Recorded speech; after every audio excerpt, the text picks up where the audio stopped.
আসসালামু আলাইকুম বন্ধুরা, কেমন আছেন আপনারা? তো বন্ধুরা, এদিকে মুরগের ফাও নিছি আমি। এগুলা মুরগের ফাও কিন্তু অনেক ক্যালসিয়াম আছে, খেলে ফাওয়ার লেগে অনেক ভালো। তাই আমি আজকে এগুলো রান্না করবো। এদিকে রসুন নিছি আর পেঁয়াজ এরকম সাইজে কুটে নিছি। এখন রান্নাটা বসাবো বন্ধুরা, তাহলে সাথেই থাকো। এখন তেলটা দিয়ে দিব, তেজপাতাটা, দারচিনি, এলাচ। এখন দিয়ে দিব পেঁয়াজটা। এখন পেঁয়াজ বাটাটা দিয়ে দিব। এখন রসুন বাটাটা দিয়ে দিব, মশলাটা দিয়ে দিব, এই যে হলুদটা দিয়ে দিব, মরিচ, লবণটা দিয়ে দিব। এখন মশলাটা কষানোর জন্য পানি দিয়ে দিব। এখন রসুনগুলো দিয়ে দিব। এখন আমি মুরগির পাগুলা দিয়ে দিব।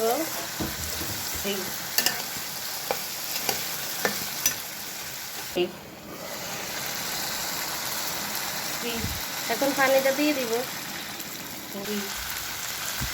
বন্ধুরা, হয়ে গেছে আমার রান্নাটা। দেখছেন তো কত সুন্দর হয়েছে, খেতেও কিন্তু অনেক মজা। তো বন্ধুরা, হয়ে গেছে, দেখছেন তো আমার রান্নাটা কত সুন্দর হয়েছে, খেতে কিন্তু অনেক মজা। এভাবে আপনারাও রান্না করবেন মুরগির পাও। তাহলে বন্ধুরা, এত সুন্দর রান্নাটার জন্যে আপনারা একটা লাইক তো দিতেই পারেন। লাইক, শেয়ার, কমেন্ট, সাবস্ক্রাইব করে দিবেন। তাহলে বন্ধুরা, আজকে পর্যন্ত আল্লাহ হাফেজ।